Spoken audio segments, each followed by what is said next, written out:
Hi, everybody. Thanks so much for joining us today. We'll get started in a few minutes here. Just have a couple of those quick housekeeping items. My name is Allie. I'm Director of Communications for Face It Together. I am here with Aubrey and Eric, who will introduce themselves shortly. Just want to go over a couple of those housekeeping items. For those of you who may be unfamiliar, Face It Together is an addiction wellness nonprofit. We provide professional peer coaching to those impacted by drug and alcohol and other drug addiction, and that includes loved ones. And we often do that at no cost. So if you'd like to learn more, get connected with a coach, please visit our website, which is wefaceittogether.org. During today's webinar, please feel free to ask questions using the Q&A button, not cues with the question button. You can do so anonymously if you would like. And then lastly, these webinars are a benefit to our Fit at Work program, where we partner with employers to offer our peer coaching as a mental health benefit to employees and also to employee family members. Coaching is completely confidential. So if you're watching this, maybe you've seen materials in your break room, or maybe your onboarding packet at work. That means your employer believes in this approach and they want you to be well. So if you are in need of anything, please don't hesitate to reach out to us. So let's get started. Today wrong notes here. Today we're talking all about drinking in moderation. It is early April, Alcohol Awareness Month, so I think that's a very timely topic. One we've talked about before at Face Together comes up frequently. So I thought we could just kind of start with some semi-brief introductions, but maybe, introduce yourself and then talk a little bit about your own personal alcohol journey. Aubrey, if you want to start. Sure. Like Allie said, my name is Aubrey. I am a coach here with Face It Together. I work with members who currently struggle with alcohol or other substance use, but also with loved ones. I've had the experience in my life of being on both sides of the coin of substance misuse. And so just working with others now to help navigate that. I struggled with alcohol personally for over 13 years. By the time I was, able to get my wellness on track, I was at a point where, I wasn't confident. I had said that I was going to quit so many times that I didn't think anybody else would believe me if I said I was going to quit again.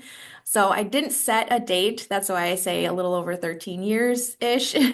But my experience, I believe, really came from my personal identity, struggle with identity. I was adopted at a young age into a very loving family. However, I'm Asian American and my family is Dutch and German.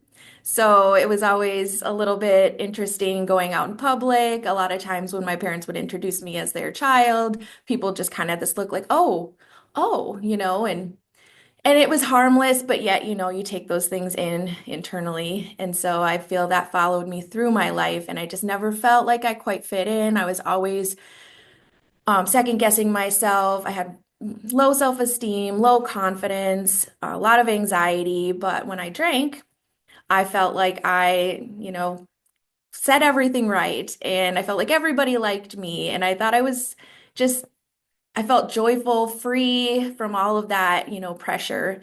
And after many, many years, I realized that actually I wasn't liked by everybody when I was drinking, and I wasn't acting in ways that I was proud of. So the anxiety ended up becoming more intense then. So I ended up finally, like I said, finding my wellness and at that time ended up in a relationship with someone who struggled. So that's kind of my experience as a loved one, just learning how to support somebody lovingly from that side, that viewpoint. But now here I am. So, Thank you so much, Aubrey, for sharing. I'll turn it over to Eric. We're going to throw a disclaimer out there. Eric's internet is a little sketchy, so he may need to go off camera at some point, but so far you're looking good, Eric. I think it's going to be good from now on, but Perfect. we'll play it by ear. But Yep. yeah, anyways, I'm Eric Olson. I'm the director of Colorado Strategy for Face It Together. I started with the organization 3.5 years ago. Started as a coach. And I still do part-time coaching as well, as my other role. And my story with alcohol, started as a teenager. It was fun on the weekends to go and do. That's what teenagers do, right? So I drank and used marijuana quite often, and I would rotate between the two substances, and use both at the same time. But then, so that journey took about, that was a 20-year roller coaster ride.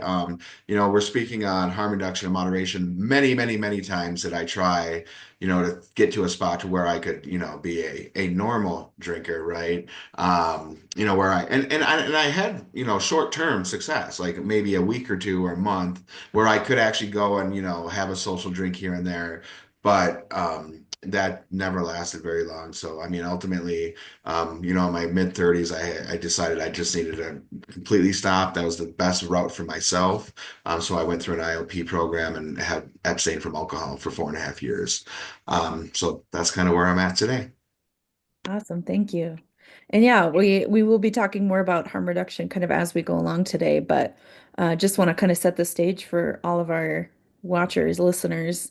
Face It Together very much supports harm reduction. So while Eric and Aubrey both kind of have that lived experience that sobriety was the best choice for them, we're not making that choice for anybody else. So someone may come to us who just wants to cut back those kinds of things. But I want to put a pin in that Eric, because you said something like drinking normally. Like, how do I drink like a normal person? I'm putting that in quotes.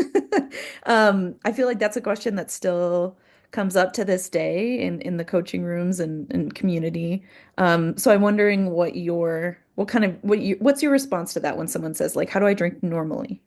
Um, well, and to be honest, I don't have the perfect answer because, I look at my wife who can go out and have a drink here and there. Like for me, it was like if I drink today, I'm gonna probably want some on the weekend, and then, to just like cycle. Like I never got, and it could just be, my addictive personality. So where because I like it, so I want to do more and more and more of it. So I mean, but someone that can go out and have the occasional social beer with a friend, or have a margarita when you're out having, Mexican food or whatever it might be. Just someone that has, basically in the same quotes as normal, we could probably put someone who has control. Mhm. So I lacked that control. So someone who can drink normally, and that comes up a lot, like I wish I could be normal, or I wish I could drink like so and so. But some people are just, we're just different. Nobody's the same. So some people can just go out and have a beer here and there. But that was just never the case for me. And sorry, did that answer your Yeah, question? yeah. And I'll kick it over to Aubrey too to add to that.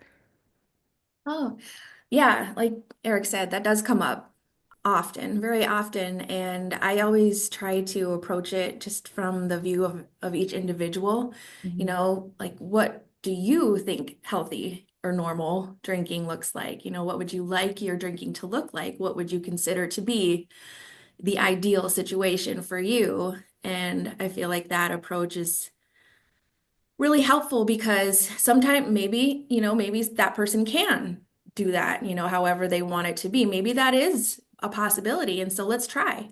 And for me, that was the only way for me to make the decision that I made because I had to try every which way before I could finally say to myself, like, okay, I guess that this is just not going to work for me. Mhm. And I think that's just fair to everybody, as individuals. Mhm.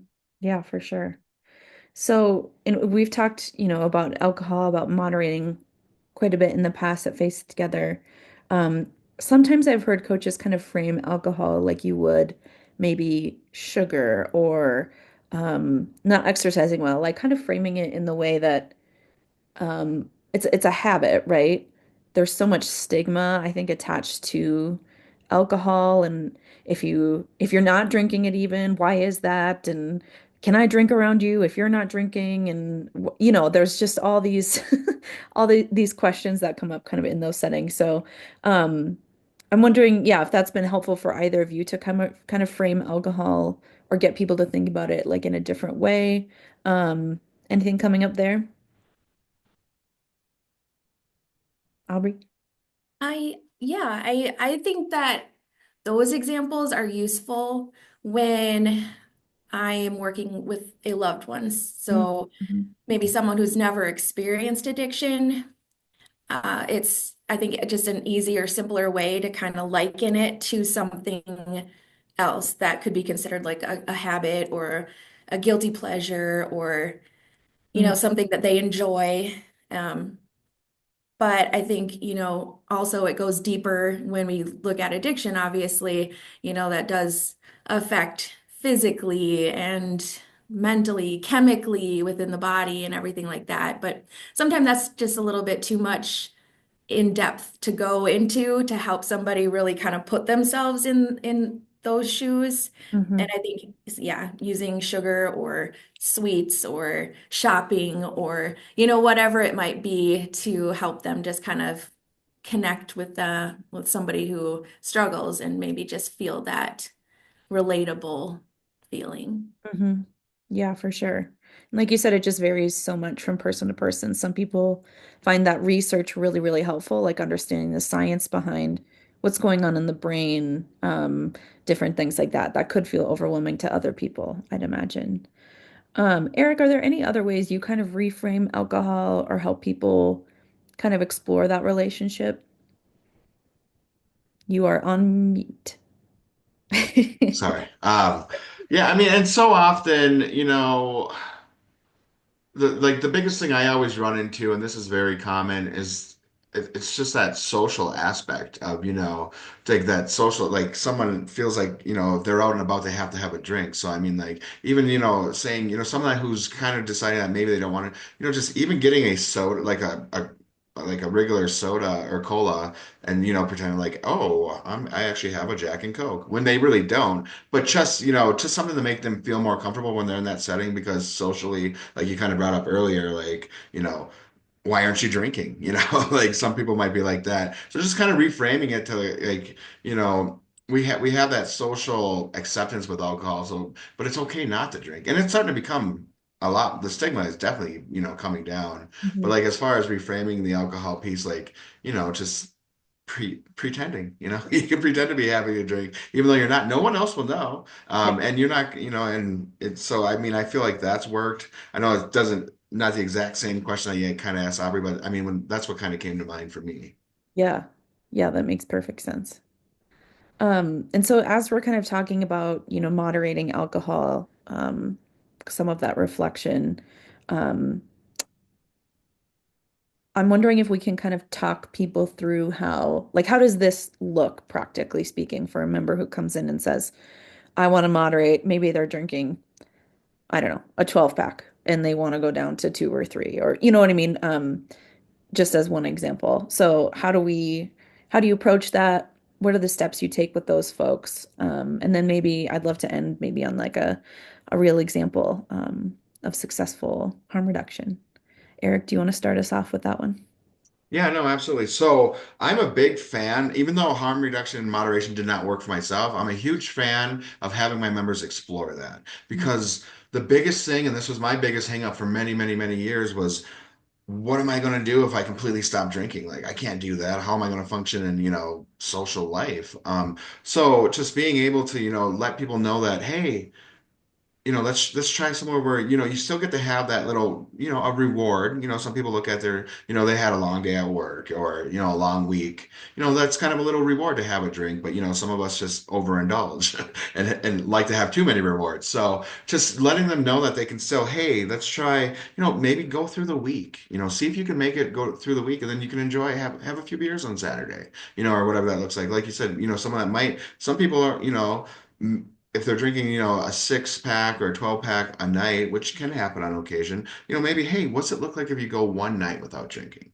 And then, sometimes I can cascade and, hey, I made it one night. Let's see what two looks like, going from there. So just letting them know that, you don't have to completely stop, because like that's what always drove me away from wanting to quit, is because if I feel like then I'm giving up and I don't ever get to enjoy that again. So just letting them know that, hey, you can still consume some alcohol, but let's just see if we can lower it down and see how you feel. And a lot of times, when people like get out of their typical routine, they often would feel better, and and they still get to enjoy a few beers at the end of the week, and then but they're making it to work on time, they're not hungover, they're not calling into work because they're not drinking on a work night, and stuff like that. So that's been some experience I've tried to start with some of my members. Yeah. And I do just want to throw this out there. There can be very severe health risks to abruptly Exactly. stopping drinking. So we want to be clear that if you are drinking a lot, you should not immediately stop and you should work with a healthcare professional on that. I Because, meant to I meant to say that as yeah, well, yeah, but I I got didn't. you. Yeah, yep, yep. Um, Aubrey, anything else you'd want to share kind of on that journey with that harm reduction journey with members? Yeah, yep. I and actually, so I do choose to abstain completely from alcohol. However, I did have a now it's funny looking back on it, but situation after I had found my wellness. I mean, I had moved away, I had made dramatic changes, life changes to like give myself kind of a fresh start and try to just maintain a healthy, you know, path. And so I started a new job at a bank. And I thought, furthest place from alcohol, like not a restaurant, not a bar, nowhere should there be alcohol. My very first day, they showed me my desk and there was a big bottle of wine on my desk. Oh, And I was like, I think that the last person left that. And they're like, oh, no, no, we're celebrating our 10-year anniversary. Isn't that great? They gave everybody a bottle of wine. And I'm like, oh, great. And you know how it is on your first day, you want to make a yes. good impression and Right. definitely don't want to go down the story of your past struggles or anything like that. But it got even better because then they said, oh, and at 4 o'clock, everybody goes out to the patio and they give us drink tickets and everybody drinks. They've got beer, wine, they had everything. And I was like, oh my gosh, what am I going to do? I was freaking out inside. Oh man, And your first day. That is wild. right? I'm like, how? What are the chances? Yeah, so we went out to the patio party, and of course, I didn't want those questions. I did not want to have to go there on my first day with people that I had just met and I was trying to make a good impression on. So I did drink. And the Mm, whole time I drank, my thoughts were just spinning around and around like, am I gonna stop after this? What if somebody asks me to go out with them afterwards? Am I gonna go home? Am I gonna just go out and, oh, are all the things that happened before going to happen again now? And I was just, yeah, it was very stressful. I didn't. I was able to just quit after that and it was fine. But that was something that I kind of refer back to, an experience that I refer back to now when I work with members who want to work on harm reduction. The first thing being, I had to have that time. I believe I had to have that time. And there were years in between the last drink that I had and that one. But I had to learn how to do my everyday things that I used to do with alcohol. I had to learn how to do them without alcohol. mhm, Because at first, anytime I would, be at a restaurant, it was like I could not order a drink. I know for some people it's grilling, in the summer. Like when I grill, I have a drink. Or mowing, that's a big one too. When I mow or do yard work or any of that stuff. So it's like your brain has like tied that activity to the alcohol. So I feel like we have to learn, like relearn how to do those things without it mhm, first. And then the second thing is it can't be the same. Because for me, when I was drinking, I was looking for this feeling. Like that's what I wanted. And I remember saying, like, if I can't get drunk, why drink? Like if I can't get to this happy, relaxed, whatever feeling, like I don't even, what's the point? mhm, And so I realized that place is the place of no return for me. And I can't go there. If I'm going to drink, I can't go to that place because that's when I can't stop. So mhm, that's where we focus a lot too. So, knowing that you can't go there, now, what do you feel like the alcohol could be mhm, used for? Or what do you want it to be used for? Just reframing your mhm. relationship with alcohol. And Yep. that's where we start. Yeah. Man, I don't know if I've heard you tell that story the way you just told it before, Yeah. which is so interesting. And I'm wondering, if you were you now, right, and you have day one at a new bank, same scenario, right? Like, how would you approach it any differently? Like, um, yeah, what would that look like, do you think?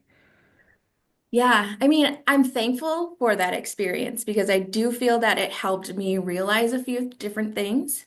Yeah. However, now I'm much more comfortable, just in my own skin, in my wellness. I'm more comfortable saying like, no, like I just don't drink. And it doesn't bother me as much as it did before. But I also still really feel that it's always a risk. It's a variable. Like life is not all within our control, obviously, Life throws things at us all the time. But for me, I feel like when I add alcohol into the mix, it's a variable. I can never tell you 100% confidently, absolutely, nothing will go wrong if I do drink. So to me, it's just not worth the risk. And I can't get to that happy, fun, whatever place. So again, kind of back to my thoughts before, like why? Yeah. But that's just me personally. Yeah. And I am, yeah, I love that example. Even though that it sounds really stressful. But I think um, it's one thing to, we talk about this at Face Together all the time. It's one thing to avoid bars and, make a very concentrated effort to, like you said, kind of disrupt some of those habits in your own home, while you're making dinner. Maybe it's not a glass of wine, maybe it's a mocktail or whatever. And then to be faced with that decision in the workplace and that, um, just some of that not even pressure, but it's just kind of taken for granted, like this is what we do, this is what everyone's doing. And I think that's why Fit at Work, this employer partnership program, is so important because it's just a different element. Anyway, so I just thank you for sharing that. I think that's really, really interesting. Um, any other practical tips we want to share, for folks, maybe if they're facing cravings or Aubrey, you kind of talked about habits already, introducing different habits, but anything else we want to say there about cravings or moderating, just like what that can look like very practically speaking. Eric, anything from your end? Yeah, yeah, no, and I kind of just want to touch on what Aubrey said about that association that we make for so many years, and she nailed it. My two biggest, I still get cravings, and it's when I'm starting my grill and when I'm mowing my lawn. Because so many years I associated having a beer with that. Well, when I mow my lawn, a lot of beers, but I'm surprised I mowed straight. But anyways, but so I still get that, but and then it kind of works into just but then reframing it and now this is my life and now it's fine to not have that just really so a lot of times with activities like with members we'll kind of talk about what are some spots that might trigger you might have some cravings come about and then how can we work through that if that does happen, right? So just a lot of times, so like Aubrey was bringing up, well, I want to drink to where I get to that fun place or where I'm feeling good, but it's is it really? It's really, I mean, in the moment it might be, but then what's that look like for you tomorrow? How are you going to feel tomorrow? How is work going to go tomorrow if you got to work? So it's just really what does that one beer really mean? If I have that beer, am I going to stop or is that going to open up to two? And then after you have two, are you going to, for me, that would definitely, okay, doors open, this is going to be an all night thing now. What does it really look like? Because so much we want that instant gratification. We want, okay, I want to get that buzz. So we'll take a shot or what, or drink a beer or whatever it might be. But then what are the true implications of taking that shot or drinking that beer? What's really going to, because chances are you're going to like that feeling, right? Because when we, don't overindulge, it feels good. And then that's where it's just really starting to play out. Okay, so I'm with my buddies. They say, hey, come down. We're gonna only have one beer. We know how that goes. Never works out. So just really playing out that scenario because you might end up drinking way too much, getting behind the wheel of a car, getting a DUI, really damaging many, many years to come from one night. All by starting with that one drink, right? So really it's just trying to figure out, and one thing that I learned in treatment was called playing the tape forward. You know, and the same thing, like when people are trying to avoid going into a liquor store, it's like, okay, I'm literally subconsciously they might have pulled into that liquor store. They're sitting right in front of it. But what does it look like if they really get out of their car and walk through those doors? And I've had members play out that exact scenario and they stopped, and it stopped them from going into that door because they knew what was going to happen. They go in and maybe they're just going to go buy a couple shooters, whatever it might be.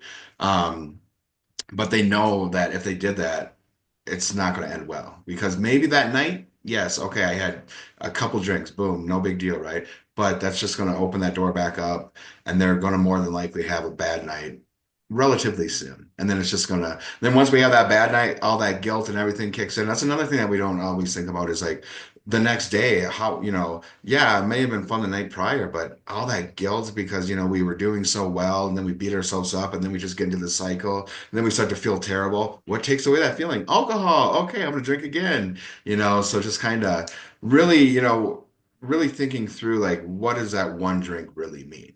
Sorry, I Mhm. know that was a long-winded explanation, but Oh, I love it. Aubrey, any other tips you share with members? Yeah, definitely love what Eric said. That's playing the tape forward was a big one for me too. And kind of contradicting those validations. It's like the angel over here and the devil over here situation, and having to be that voice of reason saying, like, nope, I know you're saying I can just have one, but when has that actually happened? You know, how has that ever really happened? Not really. So why would I think it's going to happen this time? And then yeah, the anxiety, oh, huge, huge, huge anxiety the next day. And yep, you drink a little bit just to take the edge off, and then pretty soon you're just back where you started. But I know another thing that really helped me was putting things in my own way because it was hard. So if that looked like, leaving my wallet at home, just taking enough for lunch that day or something like that. So that even if I wanted to stop, well, I'd have to go home first. And then it's less likely that I'm going to go home, get my stuff, and go back. Sure. Just giving me that space to kind of like collect myself and get my intentions set again. Hmm. Um, what was the other thing? Taking a different route home. If you know that your normal route is kind of includes that stop. Hmm.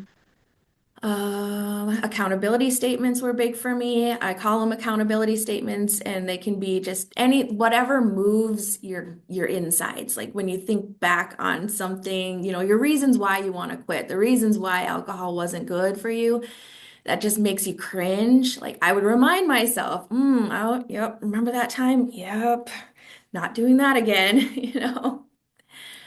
Um, But also, yeah, you want to, and everyone's different. You want to balance that with like some self-love, right? And some grace too, because we don't want to shame ourselves so much that then we're really stressed out and then we go back to the thing that helped us avoid stress in the first place. Yeah. right, talk yourself into it. Yeah, right. Yeah. Yeah, that's a fine line. Mhm.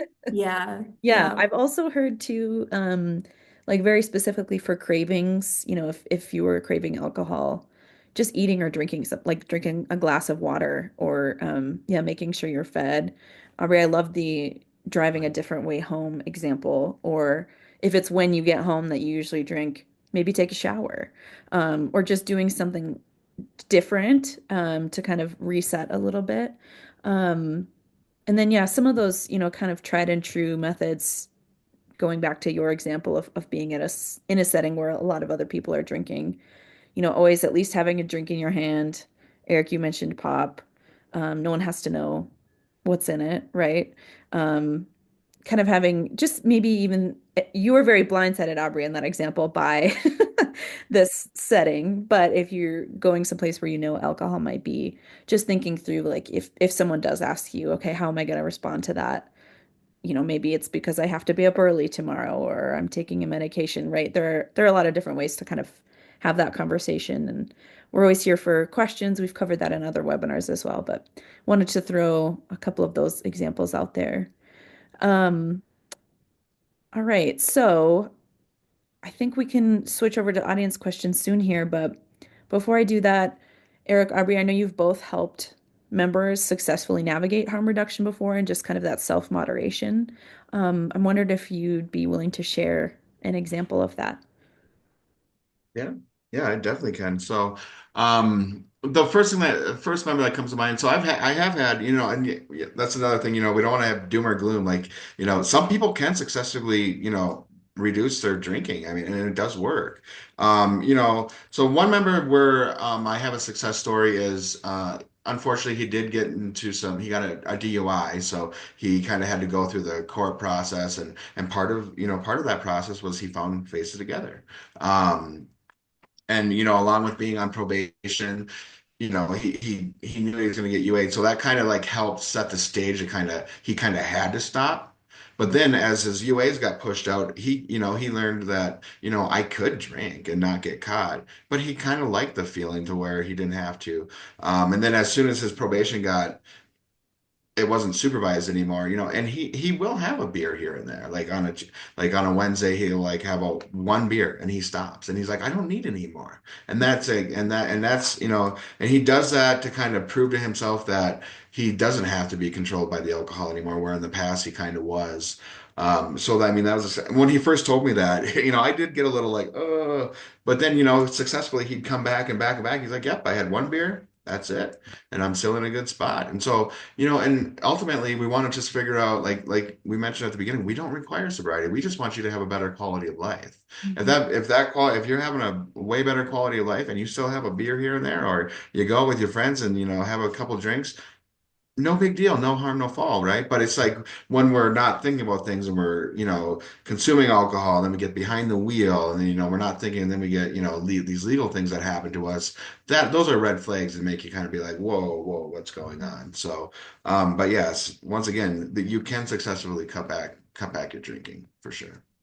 I think what that made me think of is just like intention, right? So Shannon is one of our peer coaches. She drinks in moderation, and so I hear her talk a lot about okay, why am I drinking, right? Is it to celebrate? Is it to try this new like drink food pairing? Who am I with? Am I safe? Right? Some of those things you were just talking about, Eric. Who's driving? Just yeah, really going into it mindfully. Um, I mean, it can't ever hurt, right? Just to kind of think those through, play that tape forward, all those things. But Aubrey, I want to give you a chance to share a story too. Um, Well, I was just trying to think through. I also have a number of members who have been able to successfully moderate, and it's the same, I guess, scenario. So, a gentleman who he struggled with alcohol. He did go to treatment, but then he had a stint of wellness, but then ended up in an airport with a layover. So he was just kind of waiting, sitting there, and he ended up having a drink, and everything just kind of came tumbling down. Family was upset with him. There were some pretty big, like this is going to happen, or. And so when we started meeting, we really had to set those parameters. Like, what are those risky situations? Is there a way you can avoid them? Is there a way you can set yourself up for success if you can't avoid them? What is that going to take? What do you need? And then when is it okay and when is it not in your mind? And for him, it was like wine with a steak dinner, one glass, and not drinking at home, Mm. not drinking by himself, just in the evenings, not drinking if he's feeling emotional, because that was another thing, was like coping with stress, because that, yeah, just didn't go well. And so I think that's kind of the same. It just came down to setting those parameters, setting the intentions. And I remember talking about like firearms. People like that are big into hunting, they know the safety features, they know the process, how to carry it, how to clean it, how to all of that. You don't just go out and just like, woo, you know, it's dangerous, right? It's dangerous. And that's an extreme example, but it stuck with me, that conversation. And it's like, yeah, like this is dangerous. We can't just go out with our, hair down and, blinders on. We have to have our safety protocols. We have to follow our safety protocols every time. I love that example. Yeah, that's great. Yeah. It stuck with me. I thought it was a good one, but Yeah, it's a good way to think about it. All right, I'm gonna kick us over to audience questions here. Um, First one, how do I know if my son has addiction or if his drinking is normal for a college student? There are those normal quotes again. Who wants to chime in first? You can. Yeah. Yeah, so that's a challenging one because college, huh. I mean, I didn't get the, the privilege and opportunity to go to like a university, which is probably a really good thing. But my cousin did go to St. Cloud State, so I would go up there all the time. And my goodness, those college parties. So, I mean, the really thing, I mean, if you're worried about your son and his drinking, I mean, it's college. Kids are going to drink. They're out, they're free from their parents. But if you all of a sudden you're seeing his report cards and the grades are sinking when he's usually an A student or missing a lot of school, or if he's working, missing a lot of work. Then those are some red flags that there's probably something going on. So, and sometimes they're not very, open and forthcoming with that. So, never hesitate. Which, granted, a college kid might not answer it truthfully, but you can always throw out the question too and be like, "Hey, I know you're partying up there. I'm aware. We think as kids that we can sneak around our parents and they're not ever going to know anything, right? But just throw it out there. Just maybe, talk about some of the concerns because unfortunately, some of the things that come along with drinking, a lot of my friends or my cousin's friends that went to school with them, they got multiple DUIs while they're attending school. And that kind of set some of them, were able to overcome those and, still graduate. Some of them went down a really bad path. And that was, due to their drinking and drug use on the college campus. And so just, I mean, just looking for those red flags, maybe if they're being distanced from you. Maybe they used to call you all the time and now they're not really calling you. I mean, that could be normal college age stuff too, but that could be a red flag to where maybe you're like, hey, what's going on here? And they're just trying to understand, hey, how's school going? How are your grades? And understanding how that's going. Or if, they're always constantly out of money and they used to be really good with money. Are they going to the bars a lot or, what's going on there as well? So those are some tips that I could think of, off the top of my head. Anything else you'd say to that, Mom, Aubrey? yeah, yeah, like Eric said, there are some red flags you can watch for in just the behaviors because as their parent, you know them better than anyone, So trust yourself, trust your instincts, but also I think the best thing approach, I guess, to it is we always say here, the opposite of addiction is connection. And so I feel just connecting with your child, just really, making sure they know that this is a safe place. Um, yeah, opening up conversations and that sort of thing is probably the best approach to actually getting an honest answer. Yeah, approaching with that compassion and rather than the confrontation. Yeah.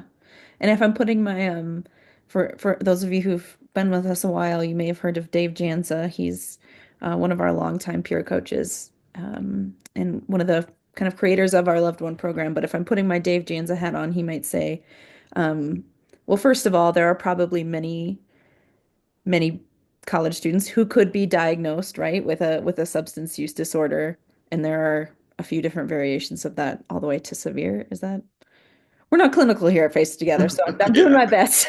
sounds right. Right. So that Yeah. that could be a moment in time where they could meet the diagnostic criteria. Um, but there are a lot of folks who, I'm kind of in that category who drink a lot in college and then just self-moderate over time, right? It's that time of freedom and bad decisions maybe or lots of different things. So even if there are some maybe some symptoms of addiction there, some signs you're worried about. I'm not saying discount those by any means, but maybe that could bring some comfort to know that, maybe that's a temporary setting, maybe, if that makes sense. Um, Looks like we've got one more here, and then we can end for today. Thanks so much, everybody, for your questions. I've tried cutting back on wine with dinner before, but my husband always still drinks. Is it possible to stop drinking if the other person doesn't? Aubrey, I feel like this is right up your alley. Mhm. Yeah, I know that's so difficult.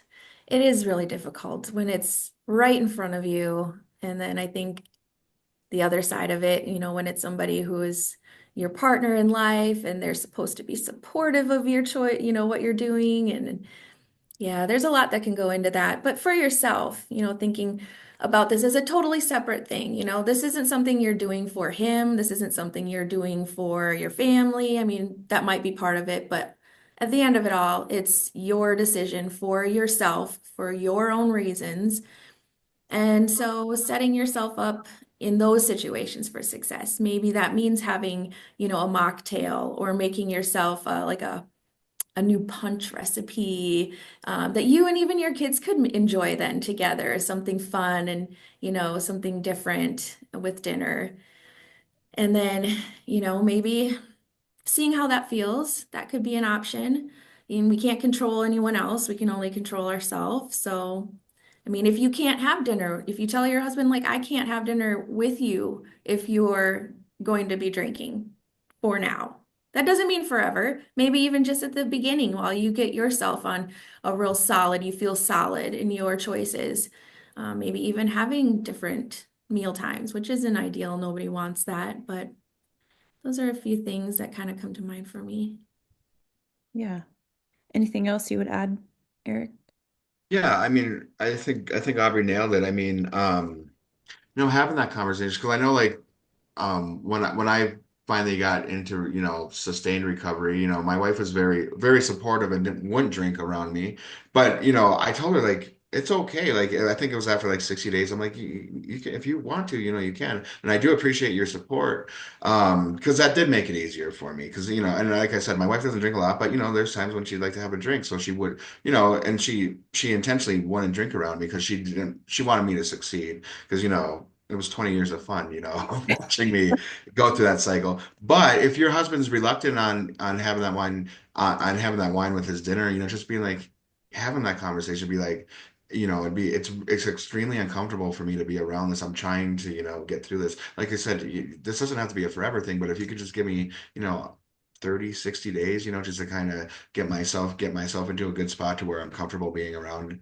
alcohol. I mean, I acknowledge that alcohol is all around us in this society. So, if you could just be respectful, and if he ultimately doesn't want to, I mean, then that's where we might have to go into some of those different scenarios. I'd be like, okay, I'm sorry, but I'm gonna have to eat dinner in a different room or whatever it might be, just because. Your recovery is that important to you that you want to make sure that you do whatever's best for you, and then if hope maybe that'll make him be like, oh, well, maybe I could, set the wine back or, whatever it might be. But there's no perfect solution. But having that open conversation, just saying, hey, this really makes me feel uncomfortable. We don't know how that's going to turn out, but it's just, opening that up and seeing if there's maybe a chance that he could, potentially take a break from having that wine with dinner. Hmm. Yeah. Awesome. Thank you both so much. Anything else we want to share before we sign off today? I All right. can't think of We anything. covered a lot. So thanks everybody again for joining us live and or if you're watching the recording. Appreciate you taking time out of your day with us. If you have any other questions, maybe you'd like to meet with a coach, please visit wefaceit together.org. We've got a green Get Started button in the corner. You can't miss it. You can reach out. We've also got tons of other contact information there. So thank you again and have a great rest of your day.